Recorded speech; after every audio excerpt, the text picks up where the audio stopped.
Hello friends, good morning. कैसे हैं आप लोग?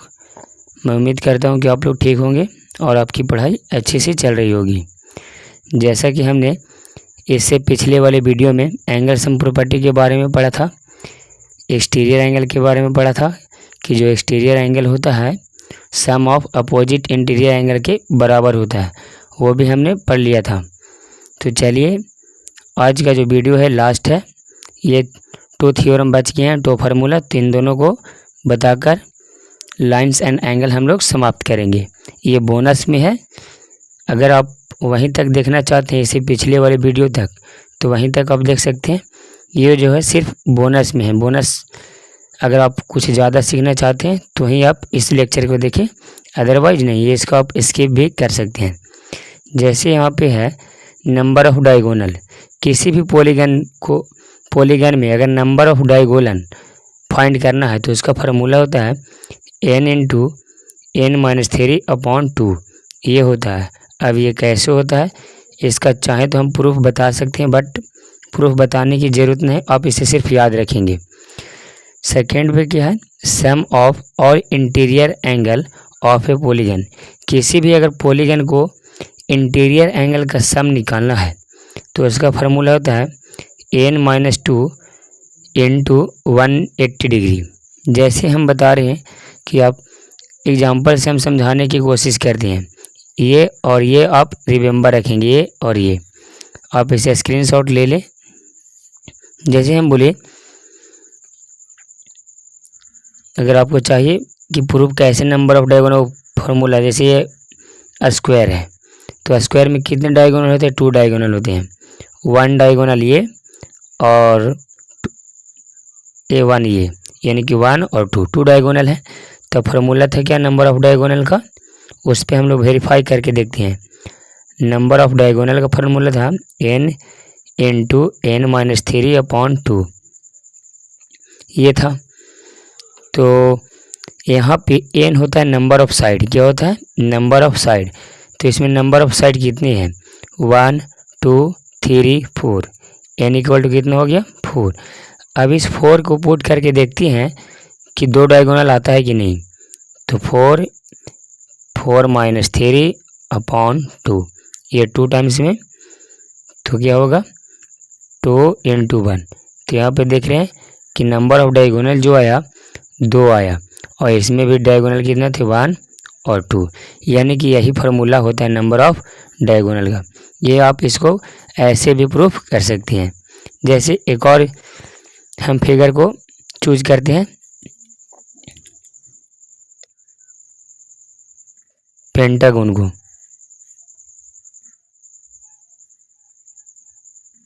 चूज किया हमने। सबसे पहले हम लोग इसमें नंबर ऑफ डायगोनल ऐसे ही काउंट करते हैं। तो 1 2 3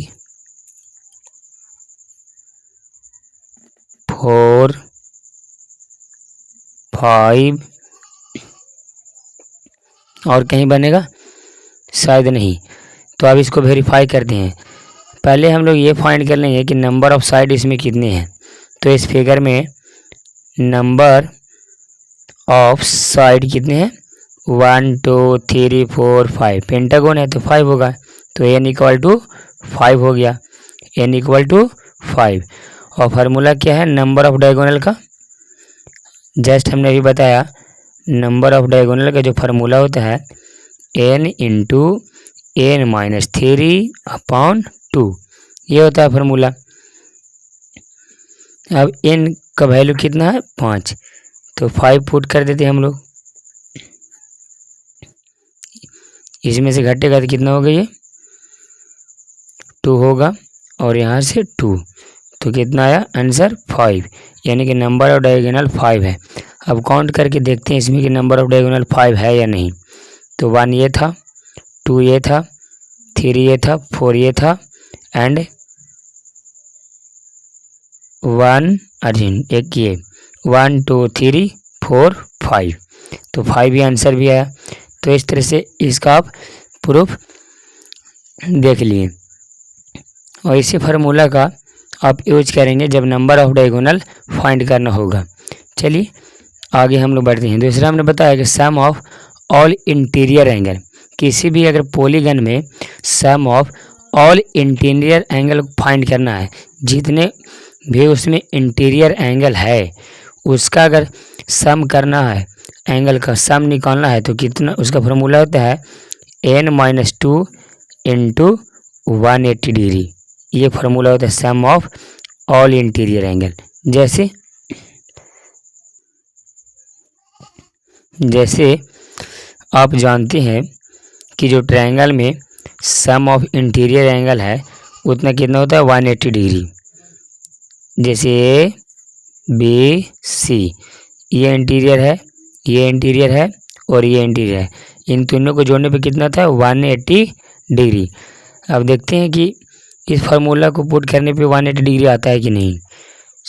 तो यहाँ पे देखो एन क्या है, नंबर ऑफ साइड है, तो कितने साइड है 1 2 3, तो एन की जगह पे 3 पुट करो और 2 है तो 2 और 180 डिग्री घटेगा तो 1 इंटू 180 डिग्री कितना आया 180 डिग्री आ गया। इट मीन्स कि ये फार्मूला सही है, तो इसका सम भी होता है 180 डिग्री। जैसे अब ये पॉलीगन ले ले हम लोग रेक्टेंगल, तो अब जानते हैं कि ये 90 डिग्री होता है, ये 90 डिग्री होता है, ये 90 डिग्री होता है, ये 90 डिग्री होता है।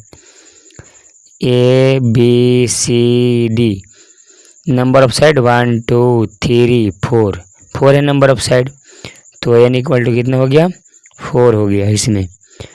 और फार्मूला क्या है, ये सब का, ये चारों का सम कितना होगा, ये 4 जो एंगल बन रहे हैं कितना होगा सम इन चारों का, उसको फाइंड करना है। तो इसके लिए क्या है formula, sum of interior angle of ए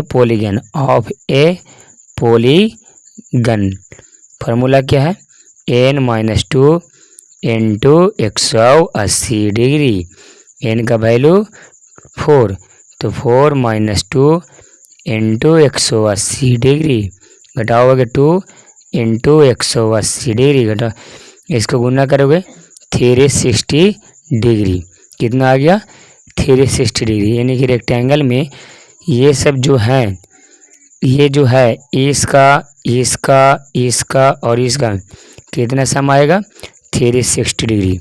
वैसे भी आपको मालूम होगा कि 90 90 180 90 90 180 180 180 कितना 360 डिग्री। आई होप कि ये दोनों फार्मूला आपको समझ में आया होगा। चलिए अब आगे हम लोग बढ़ते हैं।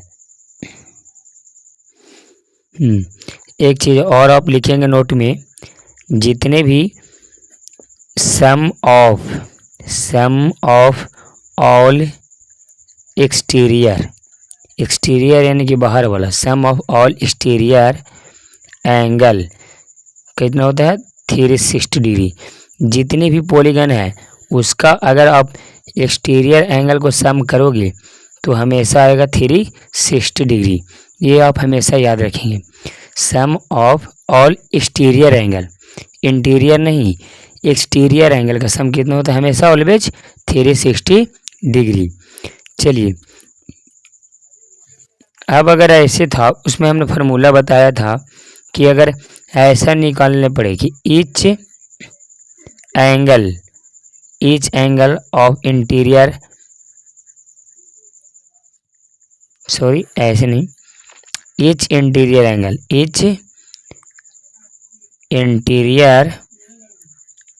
एंगल ऑफ ए पॉलीगन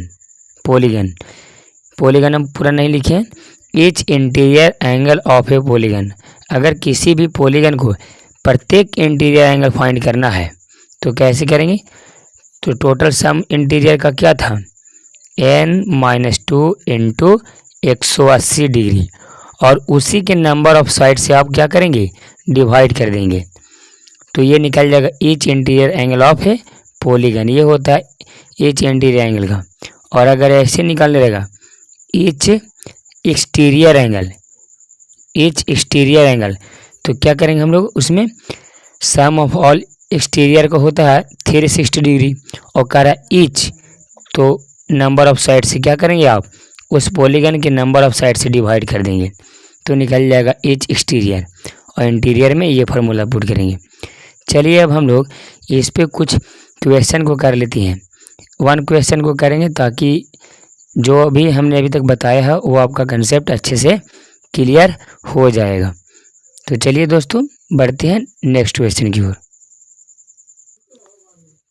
जैसे यहाँ पे आप देखेंगे क्वेश्चन आपके स्क्रीन के सामने है। अगर यहाँ पे अगर आप नोट नहीं कर पाते हैं तो यूट्यूब चैनल का जो कम्युनिटी पोस्ट होता है उसमें ये क्वेश्चन डाल दिया जाएगा, वहाँ पे पुट कर दिया जाएगा, आप वहाँ से आप इसको लिख सकते हैं।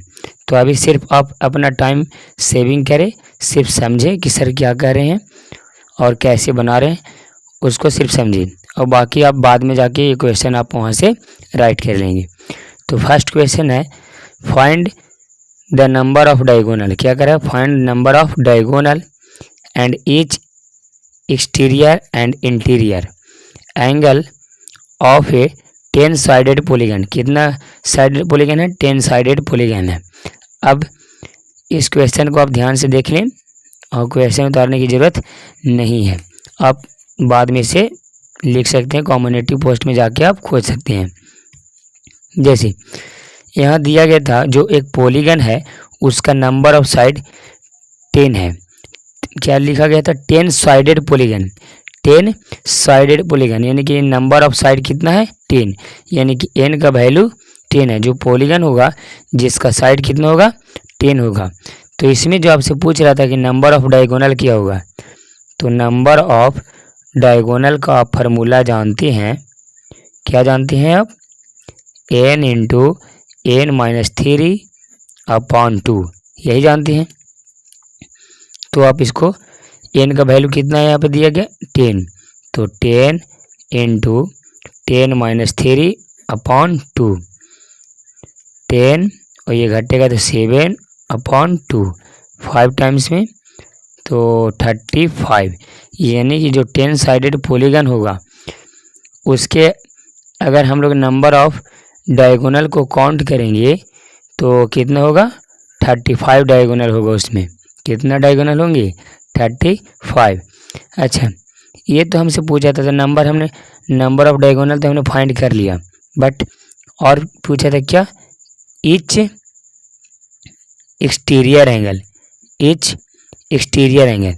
तो ईच एक्सटीरियर एंगल का हमने फार्मूला बताया है 360 डिग्री अपॉन एन। तो 360 डिग्री है तो 360 डिग्री राइट करेंगे, एन का वैल्यू 10, तो 10 पुट करेंगे तो कट के कितना हो जाएगा 36 डिग्री।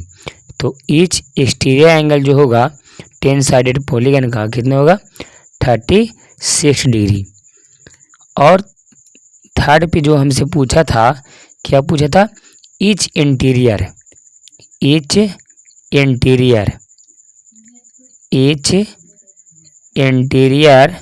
एंगल।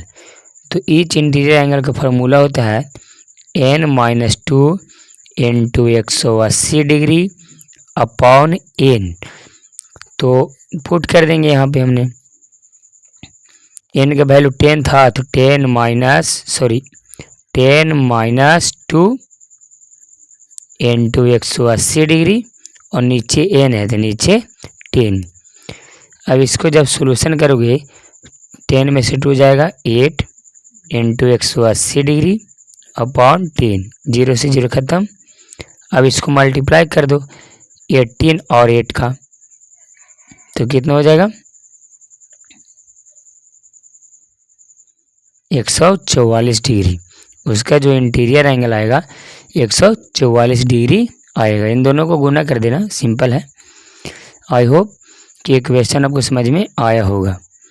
अगर नहीं तो आप वीडियो के कमेंट बॉक्स में कमेंट करके पूछ सकते हैं कि सर इस क्वेश्चन में यहाँ पे प्रॉब्लम है। तो चलिए दोस्तों, ये जो था कंसेप्ट हमने अच्छे से समझा दिया। इस पे वन क्वेश्चन हमने प्रैक्टिस भी अच्छे से करवा दिया है। चलिए अब हम लोग आगे बढ़ते हैं नेक्स्ट क्वेश्चन की ओर। बट जो नेक्स्ट क्वेश्चन होगा इस पे बेस्ड नहीं होगा, नेक्स्ट क्वेश्चन जो प्रीवियस लेक्चर आप देखे थे उस पे बेस्ड होगा, इसलिए आप पहले आप क्वेश्चन को देखेंगे, वीडियो पॉज करेंगे, बनाने का खुद से प्रयास करेंगे और आंसर कमेंट बॉक्स में पुट करेंगे, ताकि हमें पता चले कि आप लोग को पिछले वाला कंसेप्ट आप लोग को समझ में आया था। चलिए कुछ क्वेश्चन हम लोग प्रैक्टिस कर लेते हैं। तो सेकंड पे क्या है से देख लिए। इन त्रिभुज ABC if angle A x degree, angle B y degree यानी कि y वैल्यू है, एंड एंगल C Z, तो such that x equal to 4y upon 3, y equal to 3z upon 8, then angle B is, तो angle B क्या होगा ये आपको find करने हैं। तो पहले आप वीडियो को पॉज कर लें, इसके बाद आप आंसर देने का प्रयास करिए। चलिए जो गिवन था हमारे पास वो हम लिख लेते हैं कि क्या क्या गिवन था। आप क्वेश्चन अच्छे से देख चुके हैं। एंगल ए जो गिवन था x था, और एंगल बी y, और एंगल C Z, और हमारे पास दिया गया था equation x equal to 4y equal to 4y upon 3 और y equal to 3z upon 8।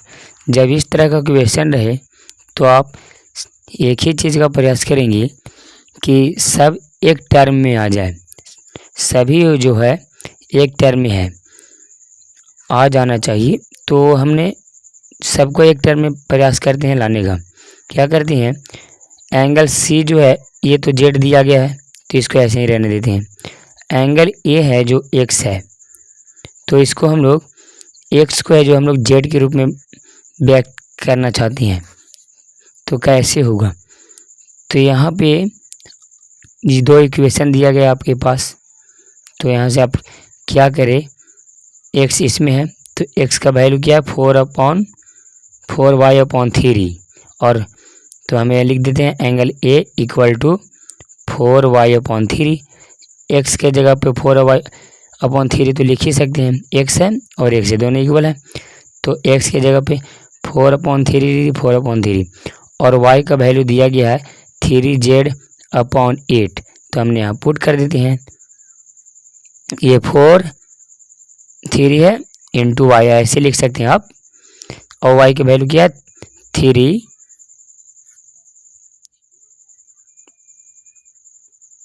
ये y का वैल्यू कितना है 3z अपॉन 8, 3z अपॉन 8, ये कट जाएगा 2 टाइम्स में और ये 1 टाइम्स में, तो ये हो जाएगा z अपॉन 2, z अपॉन 2। जो एंगल एक हमने वैल्यू निकाला z के रूप में, z अपॉन 2 निकाला, z अपॉन 2। अब एंगल b है, एंगल b जो है y है और y का वैल्यू तो दिया गया है z के रूप में 3z अपॉन 8, तो आप इसको एंगल b को लिख सकते हैं 3z अपॉन 8। तो एंगल c भी z के रूप में, एंगल b भी z के रूप में और एंगल a भी z के रूप में, हमने तीनों को z के रूप में निकाल लिया। और ये जो तीनों एंगल हैं ट्रायंगल की इंटीरियर एंगल है, ट्रायंगल के इंटीरियर एंगल है, तो हम लोग यूज करेंगे एंगल सम प्रॉपर्टीज का। इसका angle sum property, angle sum property of a triangle. तो angle sum property of triangle क्या बोलते हैं कि sum of all interior angle in a triangle is 180 degree. तो अगर angle A plus angle B plus angle C equal to अगर आप add करेंगे तो 180 डिग्री के इक्वल आना चाहिए। कहे कि फार्मूला आप इससे पिछले वाले वीडियो में जान चुके हैं कि तीनों कोनों का सम कितना होता है 180 डिग्री। तो एंगल ए जेड के रूप में था जेड अपॉन 2, बी क्या था निकाले हमने 3z अपॉन 8, 3z अपॉन 8 और एंगल सी हमने कितना निकाला z इक्वल टू 180 डिग्री। अब तो इन सबको सॉल्यूशन कर देंगे डायरेक्ट आप एलसीएम ले लेंगे। क्या कर लेंगे? एलसीएम। कितना होगा एलसीएम? 8 होगा। तो 2 4 जा 8, 4z हो जाएगा यहाँ। 8 1 टाइम्स में 3z और ये 8z यहाँ पे इक्वल टू 180 डिग्री। ऊपर हो जाएगा 15z, तीनों को ऐड करोगे तो नीचे 8 और 180 डिग्री। अब क्रॉस मल्टीप्लिकेशन कर दो ऐसे ऐसे, तो 15z, z हमने ऐसे राइट कर दिया ताकि पता चल जाए, इंटू 1 क्रॉस मल्टीप्लिकेशन और 8 into 180 degree equal to 180 degree into 8। अब ये गुना में उसको कर दो उधर भागा में, तो z equal to 180 degree 8 upon 50। ये जो कटेगा 12 टाइम्स में कटेगा, तो z का वैल्यू कितना निकलेगा? 1296 होता है, यानी कि 96 डिग्री। लेकिन आपसे पूछ रहा था एंगल बी का वैल्यू क्या होगा, तो एंगल बी जो है y दिया गया था हमें। एंगल बी जो दिया गया था y दिया गया था, और y का वैल्यू जो था कितना था? 3z upon 8। एंगल ये जो y का वैल्यू था 3z अपॉन 8 था, और z का वैल्यू फाइंड कर चुके हैं, तो z का वैल्यू यहाँ पे पुट कर दो। एंगल बी 3 अपॉन 8 और z की वैल्यू 96 डिग्री। कितना बार में कटेगा ये? 12 बार में। तो 12 इंटू 3 कितना हो जाएगा? 36 डिग्री। तो एंगल बी का वैल्यू कितना निकल गया? 36 डिग्री। ये था इसका फाइनल आंसर। आई होप कि आप इसे बना चुके होंगे। अगर नहीं बनाए होंगे तो आपको समझ में तो ज़रूर आया होगा। चलिए अब हम लोग नेक्स्ट क्वेश्चन की ओर बढ़ते हैं। नेक्स्ट क्वेश्चन जो है क्वेश्चन नंबर 3, आप यहाँ पे देख सकते हैं इन फिगर यहाँ पे ड्रा नहीं किया गया है, बट हम ड्रा कर देंगे। Angle x 62 degree and angle XYZ 54 degree if YO and ZO are bisector of angle XYZ and XZY respectively of triangle XYZ. Find angle OZY and angle YOZ से हमने figure draw कर दिया है। आप देख सकते हैं यहाँ पे XYZ, और आपसे ये एंगल दिया गया था 62 डिग्री। और फिर अगेन समझ लेंगे एंगल X, जो एंगल X है 62 डिग्री गिवन है, एंगल X 62 डिग्री गिवन है, and angle XYZ 54 degree. XYZ ये जो पूरा एंगल है कितना गिवन है? 54 degree if YO and ZO, YO ये वाला लाइन और ZO क्या है? बाइसेक्टर है। क्या है जी? बाइसेक्टर है। किसका? एंगल XYZ का, XYZ का इस एंगल का और इस एंगल का बाइसेक्टर है। तो आपसे क्या पूछ रहा है कि OZY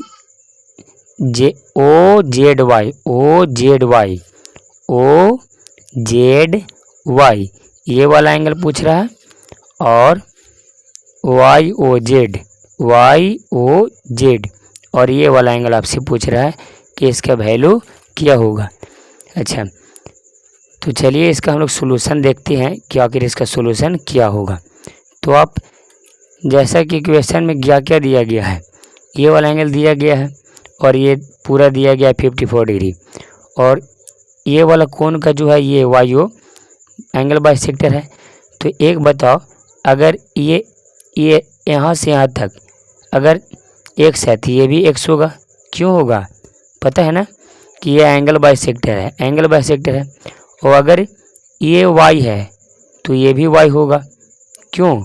कि ये यहाँ से क्या है, ये एंगल बाइसेक्टर, ये जो लाइन है इक्वल भाग में इस कोण के बांट रहे थे, ये भी y डिग्री, ये भी y डिग्री। हमने मान लिया, और इसको मान लेते हैं हम लोग जेड डिग्री मान लेते हैं। तो हमको फाइंड करना है वाई और जेड का वैल्यू। तो इस एंगल को फाइंड करना था और इस एंगल को फाइंड करना था।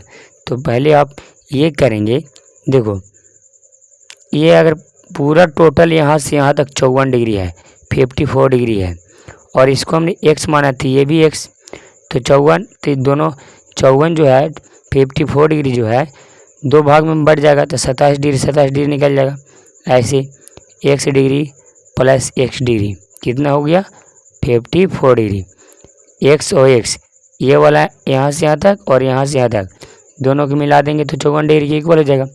अगर ऐसे नहीं समझ पा रहे हैं तो ऐसे समझे कि टोटल यहाँ से यहाँ तक 54 डिग्री है, तो इसका आधा बाइसेक्टर कितना हो जाएगा 27 डिग्री, और ये 27 यानी कि आधा आधा हो जाएगा। तो यहाँ से देखो 2x इक्वल टू 54 डिग्री, तो x equal to 54 degree upon 2 कितना निकला 27 डिग्री।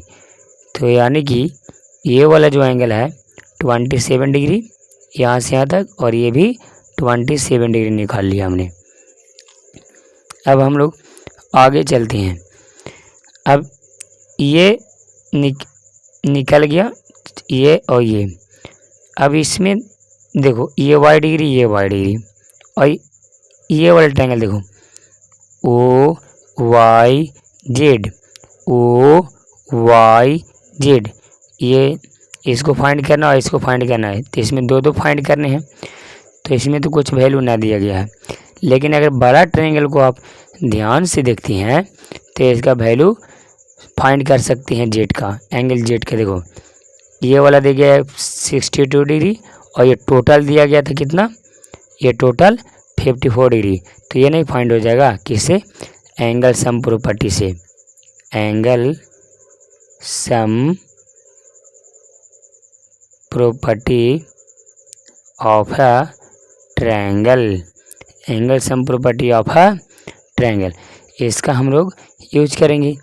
तो एंगल x को जोड़ेंगे, एंगल y को जोड़ेंगे, एंगल z को जोड़ेंगे, तो कितना होगा 180 डिग्री, और एंगल x कितना है 62 degree, angle y 54 degree, and angle z find करना है तो फाइंड कर लेंगे। इन दोनों को ऐड करेंगे तो कितना हो जाएगा 2 and 4 6 degree, and 5 and 6 11 plus angle z equal to 180 degree. अब ये प्लस में है तो उधर जाएगा तो माइनस में, तो 180 डिग्री माइनस 116। अब इसको सब्ट्रैक्ट करो तो 4 6 इतना होगा, यानी कि 64 डिग्री। इसका जो आया टोटल वैल्यू कितना आया 64 डिग्री। तो अब बताओ बाइसेक्टर है ना जी, ओ जेड या जेड ओ क्या है बाइसेक्टर है, तो इन दोनों एंगल को बराबर बराबर में बटेगा, यानी कि y plus y equal to 64 degree है। तो 2y इक्वल टू 64 डिग्री, तो y equal to 64 degree upon 2 cut के कितना हो जाएगा 32 डिग्री, यानी कि ये 32 डिग्री और ये भी 32 डिग्री, तब ना 64 इन दोनों को मिलाएंगे तो 64 डिग्री हो जाएगा। इसको आधा आधा कर देना है। अब बताओ y हमने फाइंड कर लिया, अब बच्चा सिर्फ ये फाइंड करना। तो इस ट्रायंगल को ध्यान देखो ओ वाई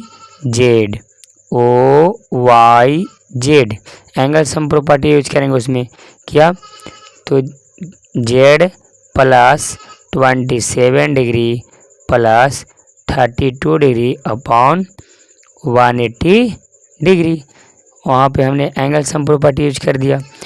तो यहाँ से आप फाइंड कर लेंगे, इन दोनों को जोड़ो पहले, तो z प्लस 7 2 9 और 5 59 degree plus equal to 180 degree. अब ये प्लस में है उधर जाएगा तो माइनस में, तो z equal to 180 degree minus 59 degree. अब इसको घटाओ तो 1 और ये बचेगा 7 में से 5 जाएगा 2 और ये हो जाएगा इतना, यानी कि जेड का जो वैल्यू निकला इतना लिखना, यानी कि एंगल वाई ओ जेड का वैल्यू 121 डिग्री, और जो और क्या पूछा था ओ जेड वाई का वैल्यू निकला 32 डिग्री। तो ये हो जाएगा इसका आंसर। आई होप कि ये क्वेश्चन आपको समझ में आ गया होगा। चलिए अब हम लोग आज की वीडियो का लास्ट सवाल देखते हैं, लेकिन लास्ट सवाल है बट सबसे ज़्यादा इम्पोर्टेंट है। आप इसका यूज थ्योरम के रूप में भी कर सकते हैं। देखिए क्वेश्चन है स्क्रीन पे। In figure the side A B and A C of triangle त्रिभुज ABC, यानी A B and A C और produce to point E and A।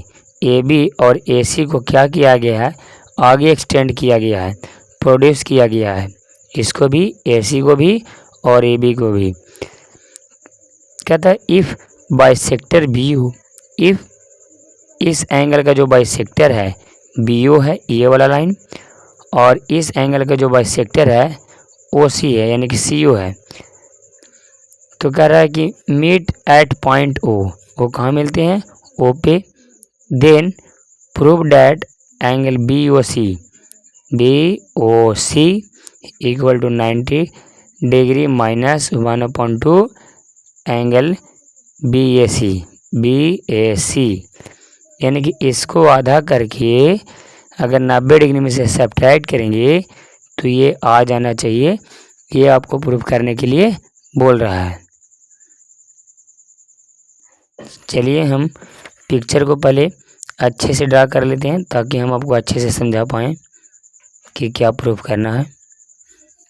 जैसे ये ट्रायंगल है ए बी सी, और ए बी और ए सी दोनों को एक्सटेंड किया गया था आगे तक, तो एक्सटेंड कर दिया, इसको हमने एक्सटेंड कर दिया। अब एक्सटेंड करने के बाद जो बोला था ये जो दिया गया है हमारे पास एक्स है, ये वाई है और ये जेड है, ये हमारे पास गिवन है। इसका नाम दिया गया है यहाँ पे ई, यहाँ पे डी, और जो बोल रहा था कि ये जो ये एंगल है ये वाला एंगल, ये एंगल है इसका बाइसेक्टर, और ये एंगल का बाइसेक्टर यानी कि समुद्री विभाजक ओ पे मिलते हैं। कहाँ मिलते हैं ओ पे मिलते हैं। इसका बाइसेक्टर इस एंगल का बाइसेक्टर और इस एंगल का बाइसेक्टर कहाँ मिलते हैं ओ पे मिलते हैं। तो आपको प्रूफ करना था angle BOC equal to 90 degree minus 1/, angle BAC, यानी कि इस एंगल को आधा करेंगे BAC इस एंगल को आधा करके अगर 90 डिग्री में से सब्ट्रैक्ट कर देंगे तो ये एंगल आ जाना चाहिए BOC। और ये थ्योरम भी है, आप इसको थ्योरम के रूप में भी यूज कर सकते हैं। कैसे थ्योरम के रूप में यूज करना है ये हम आपको बताएंगे। पहले आप इसको क्या करेंगे प्रूफ देख लें।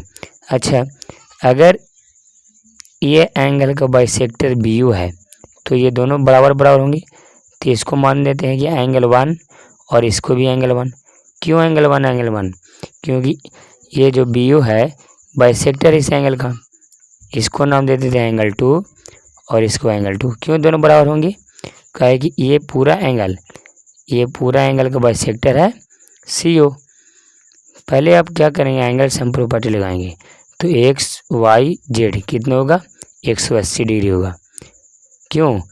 कि ट्रायंगल के इंटीरियर एंगल है, और एक ट्रायंगल में जितने भी इंटीरियर एंगल होते हैं उसका सम कितना होता है 180 डिग्री। तो इसको इक्वेशन हम फर्स्ट मान लेते हैं हम। अच्छा, अगर यहाँ से चाहो तो तुम ऐसे निकाल सकते हो y प्लस जेड का वैल्यू, तो x प्लस में उधर जाके माइनस में, तो 180 डिग्री माइनस x, इसको 2 मान लेते हैं। अब क्या करो तुम लोग कि इसको देखो यहाँ पे यूज करो, ये वाला लाइन यहाँ से यहाँ तक, क्या ये लाइन स्ट्रेट लाइन है? यस। और ये पूरा कितना बनाएगा एक स्ट्रेट लाइन पे? जितने भी एंगल फॉर्म होंगे उनका सम 180 डिग्री होता है। तो क्या क्या है? Angle 1 angle 1 angle 1 angle 1 plus y equal to 180 degree होगा। क्यों होगा? कि ये एंगल और ये एंगल एक स्ट्रेट लाइन पे है तो 180 डिग्री होना चाहिए। तो यहाँ से अगर y का वैल्यू आप फाइंड करेंगे तो 180 डिग्री माइनस ये दोनों प्लस में उधर जाके माइनस में, तो एंगल 1 प्लस एंगल 1, तो y का वैल्यू निकल गया 180 डिग्री। क्या ये दोनों बराबर है तो ऐसे लिख सकते हैं 2 एंगल 1 2 एंगल 1, तो हमने लिख दिया। अब यहाँ पे हम देखिए ये भी स्ट्रेट लाइन है, ये वाला लाइन देखो यहाँ से जो पूरा एक्सटेंड किया गया है, और एक स्ट्रेट लाइन पे ये कौन बन रहा है, ये कौन बन रहा है, ये कौन बन रहा है, तो तीनों का सम कितना होगा 180 degree z plus angle 2 plus angle 2 equal to 180 degree. तो इसको लिख सकते हैं z plus angle 2 plus angle 2 2 angle 2 equal to 180 degree. तो जेड इक्वल टू कितना हो जाएगा 180 डिग्री माइनस 2 एंगल 2। अब हमने जेड का वैल्यू यहाँ फाइंड किया और वाई का वैल्यू यहाँ पुट किया फाइंड किया, तो इन दोनों को क्या करें वाई और जेड का वैल्यू यहाँ पे पुट करेंगे समीकरण 2 में, इक्वेशन नंबर 2 में। Put value y and z equation number 2। तो इक्वेशन नंबर 2 था y plus z equal to 180 degree minus x, ये था इक्वेशन नंबर 2 हमारे पास। तो वाई की वैल्यू क्या था 180 degree minus 2 angle 1 plus y z का वैल्यू था 180 डिग्री माइनस 2 एंगल 2 और equal to 180 degree minus x. अब क्या करें, देखो 180 डिग्री प्लस 180 डिग्री 360 डिग्री, और ये इन दोनों में देखो एंगल 2 कॉमन ले लेंगे माइनस, तो माएंगे ऐसे हो जाएगा, और 180 डिग्री माइनस एक्स। यहाँ पे आप देख सकती हैं कि ये प्लस में है तो इसको इधर कर दो 360 डिग्री माइनस 180 डिग्री, और ये माइनस में तो उधर ले चल जाओ, तो 2 इंटू एंगल 1 प्लस एंगल 2, और ये माइनस में है तो माइनस एक्स। हमने यहाँ थोड़ा एंगल 1 और एंगल 2 मान के हमने क्रिटिकल कर दिया है, बट आप समझने की कोशिश करेंगे तो समझ आएंगे।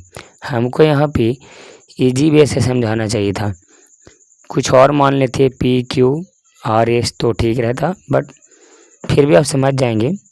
इसको घटाएंगे तो 180 डिग्री एंगल 1 और एंगल 2 माइनस एक्स, ये फाइंड हुआ। अच्छा ये माइनस में उधर आगे प्लस में, तो 180 degree plus x equal to 2 angle 1 plus angle 2। अब क्या होगा कि गुना में इधर आके भागा में 180 degree plus x upon 2 equal to angle 1 plus angle 2। आप इसको सेपरेटली भागा दे दो अलग अलग, 180 में 90, 180 में 2 से भागा दोगे तो 90 डिग्री, प्लस है तो प्लस, एक्स में 2 से भागा दोगे तो 2 डिग्री, तो ये हो गया एंगल 1 प्लस एंगल 2 का वैल्यू कितना निकला 90 डिग्री प्लस एक्स अपॉन 2। यानी कि अब फिगर में देखें तो एंगल 1 ये है और एंगल 2 ये है, और एंगल 1 ये भी है और एंगल 2 ये भी है। तो इस ट्रायंगल में आप देखेंगे हम लोग ये बी सी ओ सी ये वाला ट्रायंगल में ये जो बन रहा है सो, तो एंगल 1 और एंगल 2 और इसका सम कितना होना चाहिए, 180 डिग्री। क्यों? ये जो ट्रायंगल है इसका ये इंटीरियर है, ये भी इंटीरियर, ये भी इंटीरियर है, तो तीनों का सम कितना होना चाहिए, 180 डिग्री होना चाहिए। तो हम लोग वही लिख देते हैं, angle BOC plus angle 1 plus angle 2 180 degree, और इसका वैल्यू हमने फाइंड किया है तुरंत। एंगल 1 और एंगल 2 का कितना, 90 प्लस x/2, तो angle BOC equal two plus है तो plus 90 degree plus x/2 180 degree. Angle BOC ये दोनों प्लस में, उधर जाके तो माइनस में, तो 180 डिग्री माइनस 90 और माइनस x/2, तो एंगल BOC का वैल्यू क्या निकल जाएगा, 180 में से 90 जाएगा तो 90 डिग्री और माइनस x/2। और हमें यही प्रूफ करना था। x क्या है यहाँ पे बताए थे, x जो था एंगल BAC था, क्या था, एंगल BAC, तो 90 डिग्री इसको 1/2 और x को लिख सकते हैं BAC। क्या लिख सकते हैं, एंगल x को, इसको x को BAC, और इधर एंगल BOC है तो BOC लिख देंगे। ये हो गया प्रूफ। अगर आप यहाँ तक छोड़ना चाहते हैं तो यहाँ तक छोड़ सकते हैं। तो ये हो गया इसका प्रूफ। आप इसको अगर चाहते हैं तो थ्योरम के रूप में भी यूज कर सकते हैं। जैसे हम एक क्वेश्चन आपको बता दे रहे हैं थ्योरम में के रूप में कैसे यूज करेंगे। जैसे हम बता देते हैं कि ऐसे ट्रायंगल गिवन रहेगा, ठीक है, ABC गिवन रहेगा और AB को एक्सटेंड किया गया आगे एंड AC को एक्सटेंड किया गया आगे, बोल देगा, ठीक है, और बोलेगा कि इस एंगल का जो बाइसेक्टर है और इस एंगल का जो बाइसेक्टर है किसी पॉइंट O पे मैच हो रहे हैं। O की जगह पे कोई नाम चेंज हो सकता है, बट ऐसा ही रहेगा कि इन दोनों को एक्सटेंड किया जाएगा और इसका बाइसेक्टर और इसका बाइसेक्टर मैच करेगा। तो अगर ये एंगल आपको दे दे कि 30 डिग्री है और पूछ ले कि ये एंगल क्या होगा व्हाट, और कोई एंगल ना दे, तो क्या होगा इसका फॉर्मूला, इसको एंगल ज्ञात करना होगा। तो अभी जाने कि एंगल BOC इक्वल टू होता है 90 डिग्री माइनस इसका आधा 1/2। देखिए फिर से यहाँ पे लिख दे रहे हैं, angle BOC equal to 90 degree minus 1/2 angle BAC था, यही फार्मूला था, तो इसका यूज कर सकते हैं यहाँ पे। देखो कैसे, 90 डिग्री 1/2 और BAC गिवन है 30 डिग्री, तो 30 डिग्री ये कट के 15 डिग्री, तो 90 डिग्री माइनस 15 डिग्री कितना हो जाएगा, 75 डिग्री। तो इसका आंसर कितना हो जाएगा, 75 डिग्री। अगर ऐसे नहीं तो आप सिर्फ इतना याद रखेंगे, रिमेंबर रखेंगे कि ये जो एंगल होता है, ये जो एंगल होता है इसका आधा करो और 90 में से घटा दो, आ जाएगा। अगर ये बाइसेक्टर रहा तो जैसे ये अगर सपोज दे देता कि ये 60 डिग्री है और बोलता कि ये एंगल फाइंड करो, तो कुछ नहीं करते, इसका आधा करते 60 का 30 और 90 में से घटा देते 30, कितना हो जाता 60, तो ये हो जाता 60। आई होप कि ये समझ में आया होगा। तो चलिए दोस्तों, अब हम लोग मिलते हैं नेक्स्ट डेज।